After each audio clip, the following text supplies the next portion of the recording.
فأنا ناصح لإخواني بالصدع بالحق تبيض وجوههم. السكوت في مسألة الحزبية يضرها، فاصدع بما تؤمر وأعرض عن المشركين. سلامي على دماج ورجالها والشيخ يحيى ودار العلم يا سعد بانيها. Bismillahirrahmanirrahim. Alhamdulillah wassalatu wassalamu ala Rasulillah wa ala alihi wa sahbihi wa man walah ma ba'd. Sebelum kita melanjutkan bacaan berikutnya yang menghafal hadisnya, silakan setorkan, tafadhal. Ayo.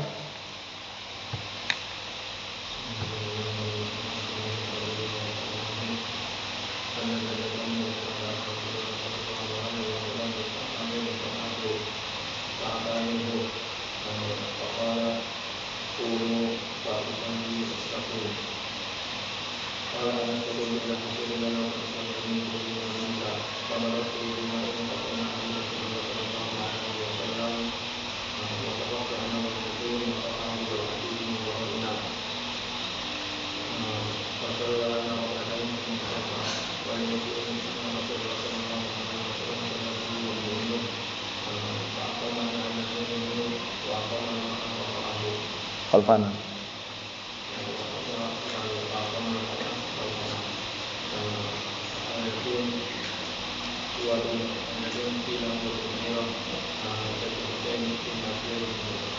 Naam, ahsanta, barakallahu fiik. Anakallah. Kita lanjutkan berikutnya, disimak baik-baik. Baliknya itu ya, halaman 394 itu disimak baik-baik ya. Kata beliau, Asy-Syaikh Abdul Hamid Az-Zuquri asbahullah dalam syarahnya itu, wa fihi tawadhu'un Nabi sallallahu alaihi wasallam. Di dalam hadis tersebut ada pendalilan tawadhu'nya Rasulullah sallallahu alaihi wa ala alihi wasallam. Wa man yanbaghi an yakuna alaihi nas, dan itulah yang selayaknya manusia untuk apa? Berada di atasnya tawadhu'. Tawadhu' itu maksudnya enggak sombong itu loh, enggak pamer. Kalau yang ngundang orang bawahan enggak mau datang. Yang ngundang orang kaya baru datang. Ya kan? Ini posisinya Rasulullah pemimpin waktu itu. Yang ngundang seorang perempuan. Paham ya? Dan bisa dikatakan nah barangkali laki-laki kan lebih afdal daripada perempuan hukum asalnya kan? Tapi beliau memenuhi undangan tersebut. Memenuhi undangan tersebut walaupun yang ngundang itu orang biasa gitu loh. Menunjukkan bahwasanya enggak pilih-pilih. Paham ya? Jangan kalau yang ngundang orang-orang miskin enggak datang karena menunya bawahan. Kalau yang ngundang orang yang kelas elit menengah ke atas baru datang misalkan. Jangan. Nah, kita lihat sini. Selama aman dari fitnah, halal, faddal. Fa inna Nabiyya sallallahu alaihi wasallam lam ya'naf an yujiba da'wah wa in kanat da'iyatu imra'atan. Masyaallah, lihat ini.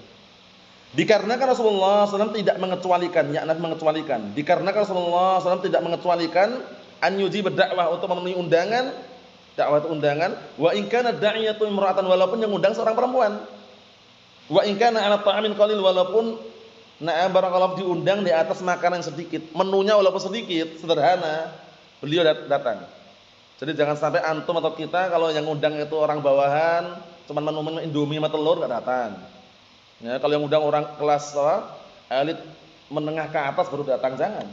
Nah, selama itu halal dan juga memungkinkan, datang. Apalagi undangan walimah, walimatul urs.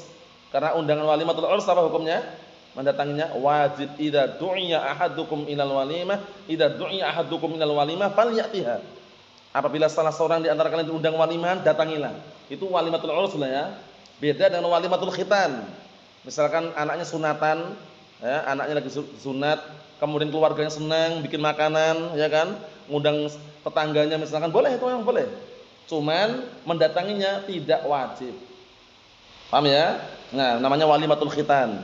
Itu para ulama membolehkan dengan dalil, "Na'am, qul bi fadlillahi wa bi rahmatihi fabidzalika falyafrahu huwa khairun mimma yajma'un." Orang senang ketika anaknya dah khitan. Ya kan, kemudian kan senangnya bikin makanan. Jadi pahami ya? Jadi pada asalnya jangan pilih kasih dalam menghadiri undangan. Oh, si fulan tuh orangnya orang kaya yang undang datang. Si fulan tuh cuma penjual ciloknya. Akhirnya ketika ngundang enggak datang, jangan. Lihat ini, Rasulullah SAW diundang rakyat sipil biasa. Diundang orang yang sifatnya itu kedudukannya di bawah Rasulullah SAW, tapi beliau datang. Qalu fa'akala minhu, kemudian Rasulullah memakan dari makanan tersebut walaupun sedikit. Walaupun antum diundang kemudian disodorkan cuman Indomie telur aja. Bismillah, nikmati. Karena orang yang mengundang itu ada niatan mungkin sedekah itu loh, bersedekah, berbuat baik. Sehingga kalau kita tolak mungkin dia sakit hati.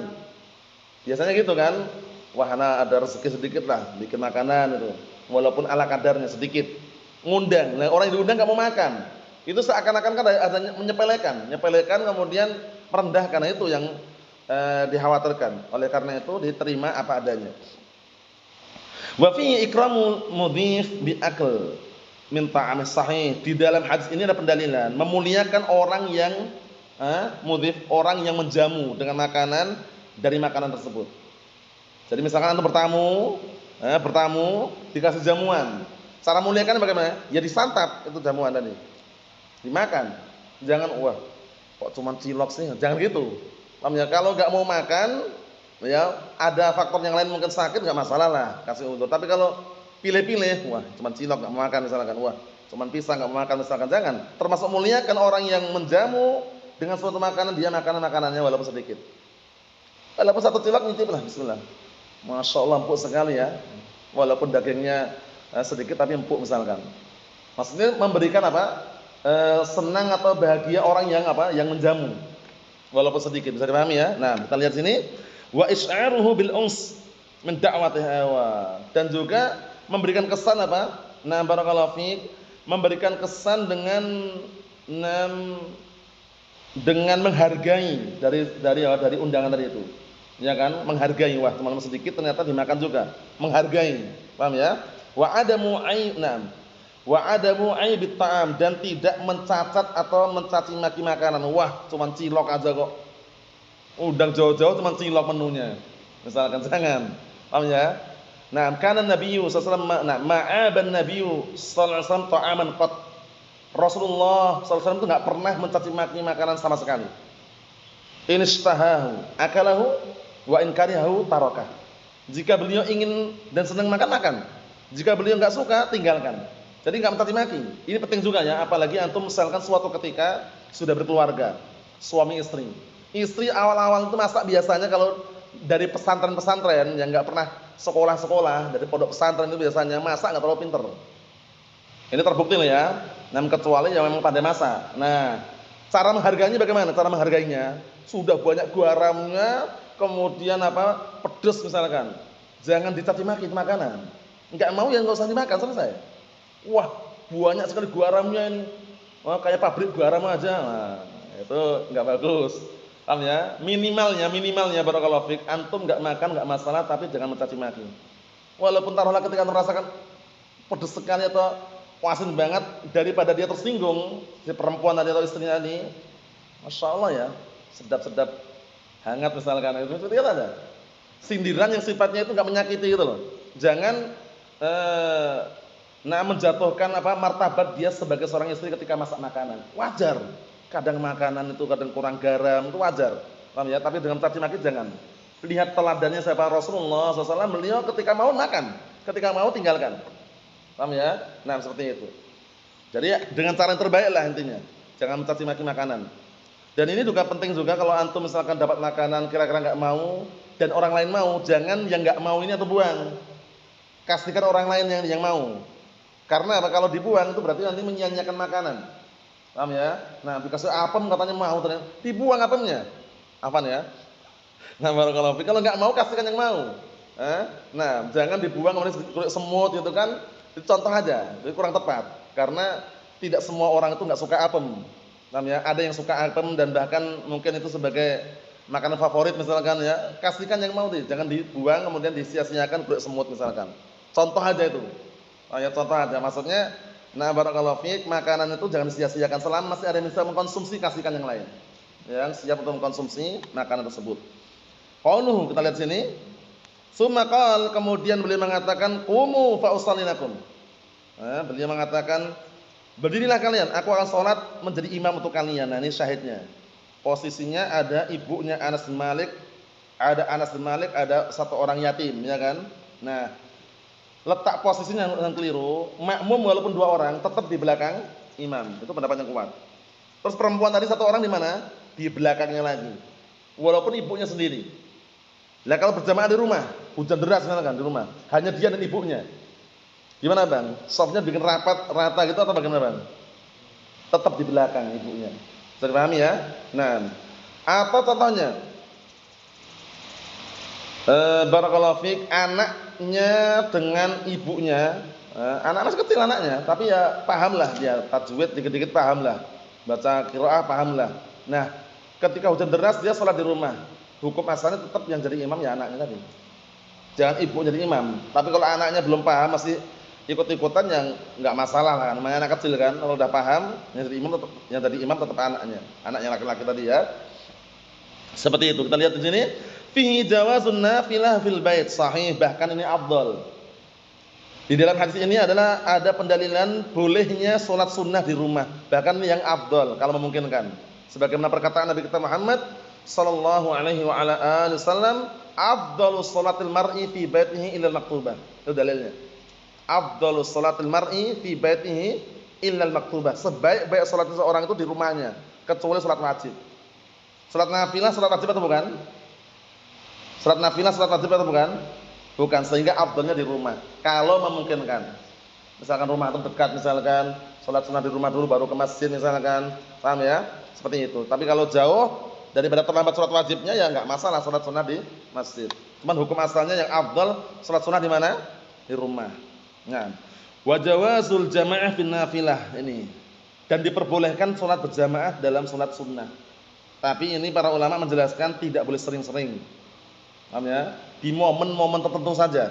Mungkin ngajari anaknya, atau misalnya dibangunkan malam kemudian anaknya tidak sholat, ikut jamaah sebelahnya enggak masalah. Paham ya? Tapi kalau sering-sering itu para ulama melarang, khawatir. Paham ya? Itu menjadikan kebiasaan ya, suatu ibadah yang enggak disyariatkan. Karena pada asalnya salat jamaah itu salat wajib gitu loh. Kalau bolehnya boleh, kita lihat. Waqad jama'a an-nabiy sallallahu alaihi wasallam bi Abdullah bin Abbas wa bi Anas wa ummi wa bi Jabir.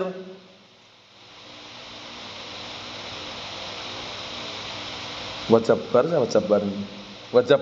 anak enggak tahu ini kebanyakan atau karena apa ya? Kalau Jabar siapa enggak pernah dengar ya Jabar ini. Tapi Jabir jelas, wabi Jabir gitu ya. Yang Jabar ini di pending dulu, jangan diikutkan karena khawatir nanti enggak ada, cuma kebablasan. Dan sungguh Rasulullah SAW waktu itu pernah apa? Nah, barakallahu fiik, melakukan jamaah dengan Abdullah bin Abbas, salat sunnah kita lewati ya, salat malam itu ya. Ketika beliau berada di kholahnya, bibinya. Kemudian dengan Anas Malik dan ibunya dan Jabir, wa jama'a bihim fi Ramadan, dan salat juga apa? Salat jamaah dengan mereka di bulan Ramadan. Salat apa namanya? Bulan Ramadan, Bang. Salat tarawih, jamaah. Paham ya? Nah, adapun selain salat tarawih, barakallahu fiik, para ulama selang pendapat. Yang sahih kadang-kadang enggak masalah. Paham ya? Kadang-kadang dalam artian mengajari anaknya atau semisalnya. Ini semuanya kalau Anda perhatikan Rasulullah ngajari kan? Ya kan? Ibnu Abbas ikut. Anas Malik juga ikut. Nah, seperti itu.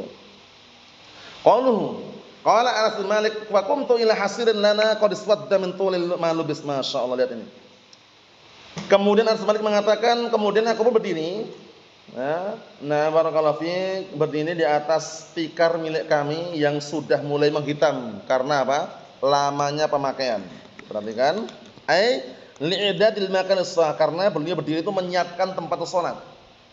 Rasulullah jadi imam kan? Wa fihi annal firasha qad yutlaq alaihi lubs. Di dalam hadis ini pendalilan bahasa firash itu semacam tikar atau kasur, itu bisa digunakan padanya dengan lafaz lubs, memakai. Makai apa? Makai kasur, walaupun bukan pakaian. Karena seringnya kalau makai pakaian kan, pakai celana, pakai baju. Itu kasurnya siapa yang makai? Nah, makai bukan dipakai seperti baju, bukan. Makai itu dia tidur di atasnya gitu loh. Sehingga pakai lafaz labisa yalbasu juga bisa. Mafhum? Nah, kan di sini sebutkan tikar yang sudah lama karena apa? Sudah lama dipakai. Bukan berarti pakai seperti pakaian, bukan ya. Hanya penggunaan lafaz labisa yalbasu boleh walaupun tikar atau kasur. Bisa dipahami? Nah, berikutnya. Wa fi jawazus shalah 'alal basti. Idza nudifat wa tuhirat. Kata beliau di dalam hadis ini ada pendalilan bolehnya salat di atas barakallahu fi karpet. Bisatun itu karpet, bilatun lantai. Paham ya? Boleh salat di atas karpet, tikar boleh. Paham ya? Yang enggak disyariatkan barakallahu fi sujadah secara khusus. Paham ya? Secara khusus lah ya. Maksudnya secara khusus itu satu, kemudian setiap hari salat sudah ada karpet, sujudah lagi. Kecuali dia punya penyakit, itu pun bagian yang sakit aja. Di bagian hidungnya mungkin situ yang kasih sarung atau semisalnya. Tapi kalau setiap saat dia apa? Membiasakan dengan sujadah itu enggak ada dalilnya. Paham ya? Nah, tapi kalau tikar kan luas. Karpet kan luas. Paham ya? Sujadah khusus itu namanya khusus. Digelar setiap salat pakai itu misalkan. Itu enggak ada dalilnya. Paham? Jadi kalau enggak sakit atau yang semisalnya dihindari. Kemudian sajadah zaman sekarang itu banyak motifnya, banyak gambarnya sehingga terganggu dalam salatnya. Terus bagaimana caranya? Dibalik aja. Dibalik yang kira-kira enggak banyak gambarnya sehingga kita salat itu khusyuk lihat arah sujud. Tapi kalau udah ada gambarnya, arah sujud gambar masjid, wah ini masjid mana ya? Jangan Masjidil Aqsa. Wah, kok enggak ada pintunya. Misalkan itu tergambar seperti itu mengganggu kekhusyukan salat. Nah, itulah maka para ulama menyarankan kalau beli karpet yang polos. Karpet polos seperti itu fungsinya karena dia ketika salat kan dianjurkan ke arah mana? Sujud. Sehingga dia enggak terbayang-bayang lain. Polos enggak ada bayangan. Gambar masjid enggak ada gambarnya ya kan? Coba kalau yang ada motif-motifnya itu. Gambar masjid, gambar apa, ada bunga-bunganya itu. Bunganya bagus sekali ya. Masjidnya kok enggak ada atapnya. Ini mikir-mikir yang aneh-aneh gitu loh. Paham ya? Nah, sampai-sampai sebutkan dulu pertanyaan. Barakallahu fiik, walaupun ini tidak mengharuskan tapi yang bagus nih menggunakan sarung ditampakkan mereknya ketika sholat. Tapi kalau pakai jubah nggak nampak ya. Nah, maksudnya ketika pakai koko atau misalnya pakai gamis kemudian dia pakai sarung, kemudian dia pada saf pertama biar nggak mengganggu saf yang kedua, merek-merek atau dipadamkan atau dibalik. Biar orang nggak membaca merek Wadimor, Gajah Duduk. Wah, misalkan itu kan. Nah, itu sebagian menasihati seperti itu. Walaupun sebenarnya nggak dilepas tapi dibalik nggak masalah. Sebenarnya kembali ke masing-masing, cuman kadang orang kan terganggu. Dia pengennya khusyuk fokus tapi kalau lihat tulisannya kan Wadimor punya anak Gajah Duduk misalkan. Ya kan akhirnya terganggu kan. Nah, contoh aja itu. Kemudian dikit lagi barakallahu fi kata beliau, itu pun boleh di atas karpet kalau idza nudifat sudah dibersihkan wa tuhirat disucikan. Bersih suci. Mafhum? Wa qaluhu fanadahtuhu bima'in ay rash. Naam. Rasya alaihi ma'un. Rusya alaihi ma'un, disiramkan, dipercikan atasnya air. Li izalatil ghubar, untuk menghilangkan ghubar. Apa ghubar? Apa ghubar? Debu. Ya enggak berdebu aja, ghubar. Wa ma bihi min adza au qadar, atau yang ada di atasnya berupa kotoran atau gangguan, biar hilang, percikin. Saya paham ya, ghubar tadi debu artinya. Qaulu faqama alaihi Rasulullah sallallahu alaihi wasallam, kemudian Rasulullah berdiri untuk salat.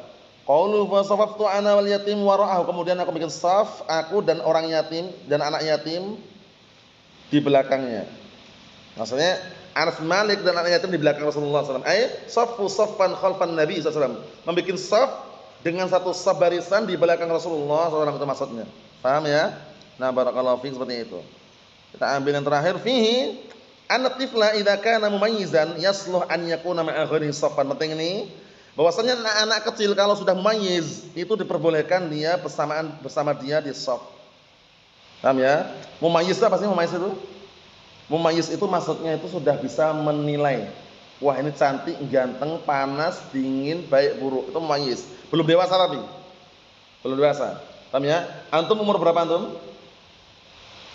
13, 14. 13. Nah, sudah dewasa belum? Termasuk tanda dewasa mimpi basah. Udah, nah, berarti udah bukan mumayyiz lagi. Udah dewasa, balik namanya. Paham ya? Antum umur berapa antum? 12. Nah, sudah dewasa belum? Nah, belum, berarti mumayyiz dia. Sudah bisa membedakan cantik, ganteng? Udah, panas, dingin, warna-warna? Itu mumayyiz berarti. Nah, mumayyiz boleh di shaf. Terus bagaimana kalau tidak mumayyiz selama enggak mengganggu di bagian pinggir, enggak masalah. Paham ya? Kalau mengganggu bukan karena larangan loh ya. Kalau mengganggu diarahkan yang terbaik. Nah, kita lihat sini, perhatikan baik-baik itu. Bi khilafi ma ya'taqidu ar-Rafidhah. Berbeda dengan apa yang diyakini Rafidhah. Kalau Rafidhah meyakini enggak boleh anak kecil masuk ke masjid. Karena dalilnya dhaif. Jannibu masajidana anis sibyan wal majnun. Itu hadisnya dhaif itu. Jannibu masajidana anis sibyan wal majnun. Jauhkan masjid kami dari anak kecil dan orang gila. Hadisnya lemah loh ya. Anak kecil tetap boleh ke masjid. Cuma dikondisikan, diarahkan. Kita lihat sini, wa man ilaihim, dan orang-orang yang bersama Rafidhah melarang anak kecil ke masjid. Min anna dukhulat tifla fis shaf yubtil shalah, ini pendapatnya keliru. Masuknya anak kecil ke shaf batalkan salat, itu keliru. Itu pendapat yang lemah. Pendapat yang kuat, masuknya anak kecil di shaf itu selama terkondisikan, dalam artian dia tidak memutus shaf, itu enggak masalah. Kalau dia masih suka maju mundur wirawiri, double aktif misalkan, apa nih ya? Nah, itu lebih baik di pinggir. Bagian pinggir. Biar nanti shaf yang lainnya itu sempurna. Nah, kalau seandainya dia sama abinya ikut di tengah misalkan, dan dia pergi, segera rapatnya lagi. Segera rapat dia. Ya, karena jangan sampai meninggalkan apa? Celah setan. Untuk batalnya tidak batal. Itu pendapat yang kuat. Paham ya? Nah, Syiah Rafidhah enggak boleh. Syiah Rafidhah tidak diperbolehkan. Menurut mereka lah ya, itu pendapatnya lemah. Wallahu a'lam bissawab. Nasallahu as-salamata wal afiyah. Alhamdulillah.